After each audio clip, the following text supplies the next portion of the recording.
మాతృదేవోభవ.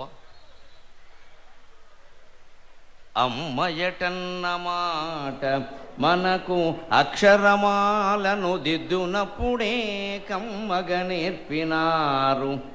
అమ్మయటన్న మాట మనకు అక్షరమాలను దిద్దునప్పుడే కమ్మగ నేర్పినారు. తెలుగమ్మల మించిన అమ్మలెవరో ఇమ్మహి, తెలుగమ్మల మించిన అమ్మలెవరో ఇమ్మహి. ఆవును ఇంటిని ఇకని ఈశ్వరునిందలపించినారు మాయమ్మలు. ఆవును ఇంటిని ఇకని ఈశ్వరునిందలపించినారు మాయమ్మలు.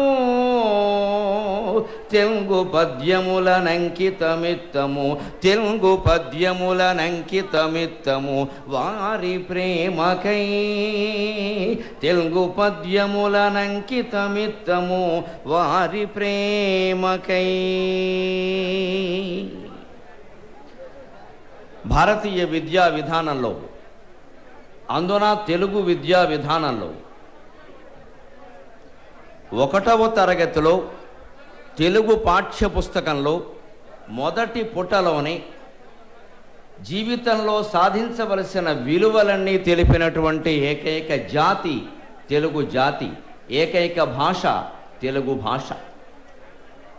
ఉపాధ్యాయ దినోత్సవం సందర్భంగా పరమ పూజ్యుడైన ఉపాధ్యాయుడు, పరమ పూజ్యుడైన రాష్ట్రపతి సర్వేపల్లి రాధాకృష్ణన్ గారి దివ్య స్మృతిని ఒక్కసారి గుర్తు చేసుకుంటూ, ఒక ఉపాధ్యాయుడిగా ఆయన నెలకొల్పిన ఆదర్శాలని మన ప్రధానమంత్రి అందించినటువంటి కొత్త సందేశంతో ఈనాడు ఉపాధ్యాయులందరూ కాలానికి ఎదురీదాలి, కాలం కంటే ముందుగా చూడాలి అనే సందేశాన్ని కూడా గ్రహించడానికి వీలుగా మనం చెప్పుకోవలసిన మాట, తెలుగులో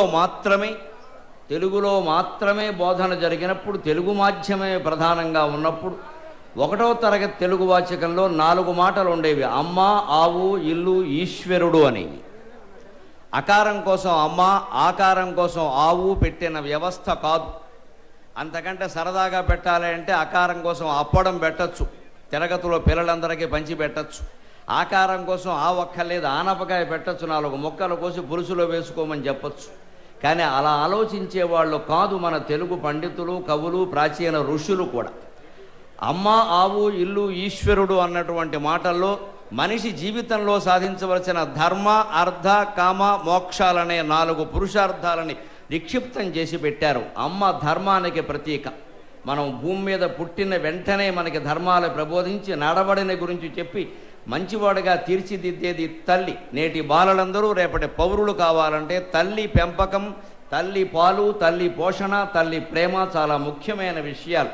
అందున బళ్ళోకి వచ్చిన బిడ్డ సహజంగా అమ్మకి దూరం అయ్యాయనని బాధపడతాడు. ఆ బాధపడకుండా 1వ తరగతిలో మొదటి పుస్తకం మొదటి పుటలోనే వాళ్ళ అమ్మ చక్కగా చీర కట్టుకుని కంటికి కనపడితే మా అమ్మే ఇక్కడ ఉంది అని ఓ గంట సేపు బళ్ళో కూర్చుంటాడు.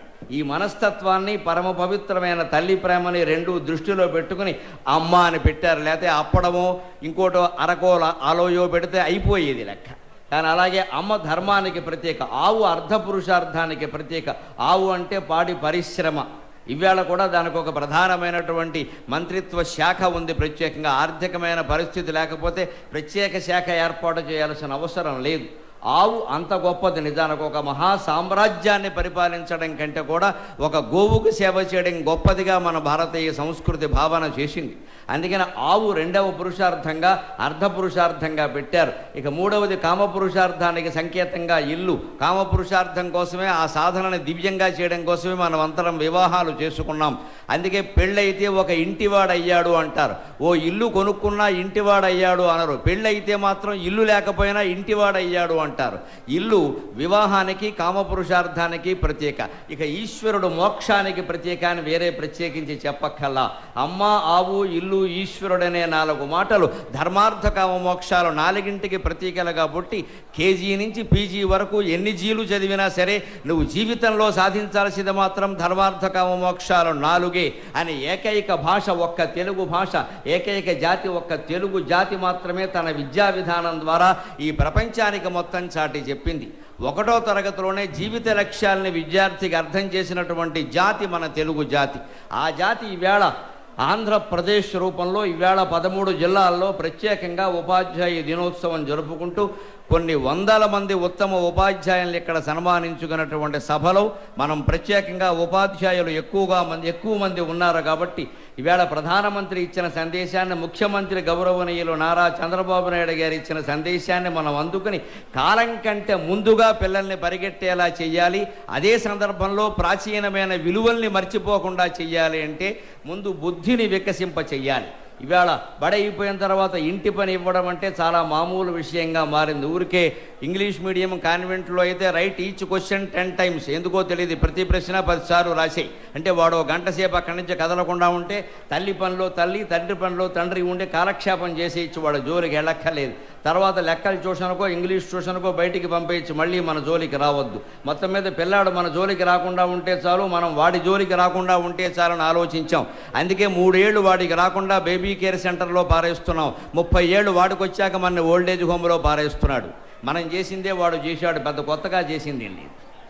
వారిని పెంచే బాధ్యత మనకు లేదు అని మనం అనుకున్నప్పుడు పెద్దవాళ్ళం, వాళ్ళు కూడా మన చూడాల్సిన బాధ్యత వాళ్ళకి లేదనుకుంటున్నారు.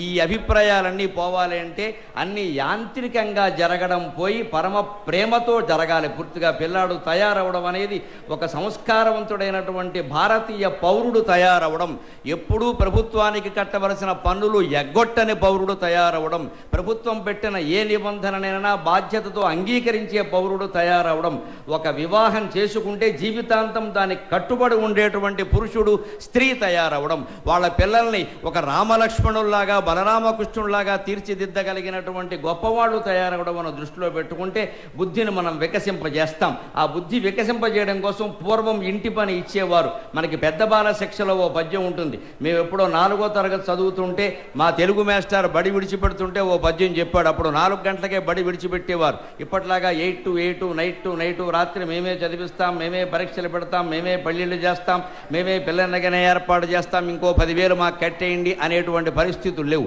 ఇంత ఒత్తిడి లేదు. హాయిగా 4-5 వదిలేసేవారు శుభ్రంగా. ఆ వదిలేసినప్పుడు మా తెలుగు మాస్టర్ మాకు పద్యం చెప్పి ఇవాళ హోంవర్క్ లేదురా అన్నాడు. మాకు 7 ఏళ్ల వయస్సు, మాకేం తెలుసు హోంవర్క్ లేదంటే ఆనందం, బడే లేదంటే బ్రహ్మానందం, అంతకంటే ఉంది. అందుకని చప్పట్లు కొట్టాం, కేయలలో వేశాం. అది కాదు అబ్బాయి, నేను పద్యం చెబుతాను, దాని అర్థం తెలుసుకుని రండి చాలు అన్నాడు. ఒక్క పద్యమే కదా, ఎవరినో ఒకరిని అడిగితే చెబుతారులే అనుకున్నాం. మా తెలుగు మాస్టర్ ఓ పద్యం చెప్పి దాని అర్థం తెలుసుకోమని దాన్నే హోంవర్క్ ఇంటి పనిగా ఇచ్చాడు. వంగ తోట నుండు వరి మళ్ళలో నుండు జొన్న చీల నుండు చోద్యముగను తలుపు మూల నుండు తల మీద ఉండును దీని భావమేమి తిరుమలేశ. ఇది ఆ పద్యం. వంగ తోటలో ఉంటుంది, వరిమళ్ళలో అదే ఉంటుంది, జొన్న చేలేను అదే ఉంటుంది, తలుపు మూల అదే ఉంటుంది, తల మీద అదే ఉంటుంది. ఏమిటి చెప్పమంటే మేమందరం వెంటనే మట్టి అన్నాం. మట్టి ఎందుకంటే తల మీద మట్టే స్నానం చేయకపోతే, తలుపు మూల మట్టే ఊడవకపోతే, వంగ తోటలోనూ మట్టే ఉంటుంది, అందుకని మట్టి అన్నాం. మట్టి కాదురా అబ్బాయి, నీది మట్టి బుర్ర, దీనికి చాలా గట్టి జవాబు ఉంది అన్నాడు ఆయన. అప్పుడు ఆలోచించడం మొదలుపెట్టాం. విద్యార్థిని ఆలోచింపజేసేది విద్యా విధానం. కానీ పాఠం చెప్పి ప్రశ్నలు మనమే, జవాబులు మనమే రాసి ఊరికే చూసి రాయి, చూడకుండా రాయి అంటే ఉపయోగమేం లేదండి. ఇద్దరికీ దండగే. వచ్చిన వాడికి చూసి రాయడం దండగా, రానివాడికి ఎన్నిసార్లు చూసి రాసినా రాయదు. చివరికి చూసి రాయడం కారణంగా పరీక్షల్లో కూడా చూసే రాస్తాడు వాడు, ఇక వేరే ఉపాయమే లేకుండా. అందుకని వాడి బుద్ధిని వికసింపజేయాలి. పద్యం ఆలోచించమన్నాడు ఆయన. మేము ఆలోచిస్తున్నాం, ఆడుకుంటూ అదే, స్నానం చేస్తూ అదే, చివరికి అన్నం తింటూ కూడా అదే పద్యం చదువుతుంటే మా అమ్మకు అనుమానం వచ్చింది. అన్నం తినడం మానేసి చదువుతున్నాం కదా, ఏమిట్రా నోట్లో కొనుక్కుంటున్నామంటే, అమ్మ పద్యం అమ్మ అర్థం తెలియలేదు అన్నాను. నాకు చెప్పరా, నేను చెబుతానంది. నేను అడగల, ఎందుకంటే ఆవిడ 3వ తరగతి చదివి మానేసింది. మనం 4 సీనియర్ అంటే జూనియర్ని ర్యాగింగ్ చేయాలి, కానీ పద్యం అర్థం అడిగితే అలాగా. నీకు తెలియదమ్మా అన్న. మా అమ్మకు అహంకారం లేదు, అందుకని పోనీ నాకు తెలియకపోతే మీ నాన్నగారిని అడుగుదామరా, దానికే ఉంది పద్యం చెప్పమంది. అప్పుడు చెప్పా, వంగ తోట నుండు వరి మళ్ళలో నుండు జొన్న చేల నుండు చోద్యముగను తలుపు మూల నుండు తల మీద ఉండును దీని భావమేమి తెలుపుమమ్మా అని నమస్కారం చేసి మా అమ్మని అడిగేసరికి ఇంకోసారి చదువు, ఇంకోసారి చదువు, ఇంకోసారి చదువు అని మూడోసారి చదివాక మా అమ్మ చెప్పింది ఒక రహస్యం. ఈ పద్యంలో అర్థమే లేదురా, అర్థం లేని పద్యానికి అర్థం ఉడకుతో వెర్రిపోక, దీనికి ఏమీ లేదురా, ఇందులో ప్రశ్నలు ఉంటాయి కదా, అన్ని జవాబులే ఉన్నాయండి. అదేమిటంటే పద్యం తప్పు చదువుతున్నవరా, సరిగ్గా చదవడం నేర్చుకోండి. మా మేస్టర్ కూడా ఇలాగే చదివారన్న. ఆవిడకి ఎంత ధైర్యమో, మీ మేస్టర్ కూడా తప్పే చదివారండి. 3వ తరగతి చదివి మానేసిన ఆవిడ. మా మేస్టర్ ఎంఏ చదువుకున్నాడు, ఉపాధ్యాయ అవార్డు గ్రహీత కూడాను. అంటే అదన్నీ వద్దురా అబ్బాయి, నీ చేత ఆలోచింపజేయడం కోసం ఆయన తప్పుగా చదివారు, కావాలంటే నేను చదువుతాను చూడు, అందులో ప్రశ్నలు ఏవి లేవు, కంగారేం పడక్కల్లా. వంగ తోట నుండు అంటే ఈ జన్మలో నీకు ఆ పద్యం అర్థం కాదు. వంగ తోట నుండు వరి మళ్ళలో నుండు అయిపోయింది పద్యం. వంగ తోట నుండు వరి మళ్ళలో నుండు జొన్న చేల నుండు చోద్యముగను తలుపు మూల నుండు తల మీద ఉండును దీని భావమదియే తెలుసుకొమ్మా. వంగతోట నుండు వరిమళ్ళలో నుండి ఉంటే అర్థం కావట్లా, కానీ అలా ఆపకుండా వంగ తోట నుండు, వంకాయ ఎక్కడ ఉంటుంది? తోటలో ఉంటుంది, కొయ్యకపోతే కోస్తేనే ఇంట్లో ఉంటుంది. వరి మళ్ళో ఉంటుంది, జొన్న చేలో ఉంటుంది. గమనించండి, మాట నేర్పడంతో పాటుగా వ్యవసాయ పరిభాష, అగ్రికల్చర్ టెర్మినాలజీ నేర్పారు 3వ తరగతిలోనే పూర్వం. వరి పండేదాన్ని మడి అనాలి, జొన్న పండేదాన్ని చేను అనాలి, వంగ పండేదాన్ని వంగ తోట అనాలి. ఆవు ఈనింది అంటాం, మనిషి ప్రసవించింది అంటాం, తేడా లేదా? దానికి దాన్ని దీనికి వాడకూడదు కదా, రెండూ ఒక్కటే. డెలివరీ అంటే ఇంగ్లీష్లో ఒకటే మాట ఉంటుంది, కానీ తెలుగులో ప్రసవించడం వేరు, ఈనింది అంటే అర్థం వేరు. అది వేరే వాళ్ళకి వాడతాం, ఇది వేరే వాళ్ళకి వాడతాం. ఇది పరిభాష. ఆ పరిభాషను పద్యంలో పెట్టి నేర్పారు పెద్ద బాల శిక్ష పద్యంలో. ఎంత గొప్ప విద్యా విధానాన్ని మనం కోల్పోతున్నాం. ఆలోచన చేద్దురుగాక ఉపాధ్యాయులు, విద్యార్థులు కూడా.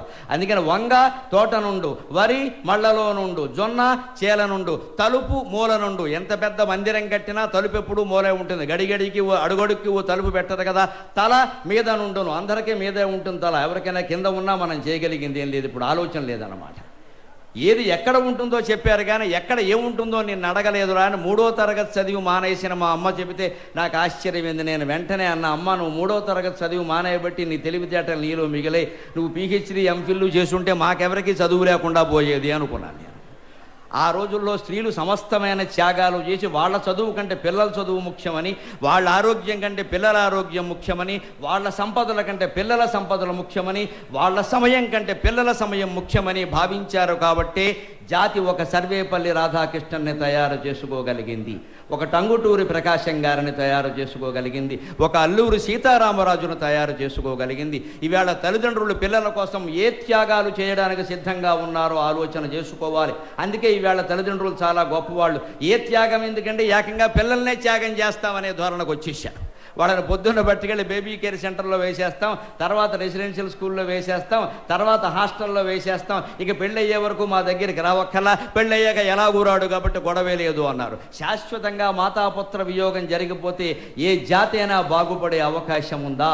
ఒక జాతి ఎంత అభ్యుదయాన్ని సాధించింది అనేది ఆ దేశంలో స్త్రీలు శిశువుల్ని పెంచుతున్న విధానాన్ని చూస్తే తెలుస్తుంది అన్నారు మన పెద్దలు. ఉపాధ్యాయ దినోత్సవం నాడు తల్లులు తండ్రులు దయచేసి ఈ విషయాన్ని దృష్టిలో పెట్టుకుని ప్రేమ ప్రధానంగా వాళ్ళ కోసం ఏ త్యాగం చేయడానికైనా మేము సిద్ధంగా ఉన్నామని పెంచితే ప్రతి ఒక్కడూ ఒక సుభాష్ చంద్రబోసుగా, ప్రతి ఒక్కడూ ఒక సర్వేపల్లి రాధాకృష్ణన్గా తయారవుతాడు ఖచ్చితంగా. మా అమ్మకి నేను అన్నం తినడం ముఖ్యం. ఎందుకు ఈ పద్యం అర్థం అడిగింది అంటే, నువ్వు అన్నం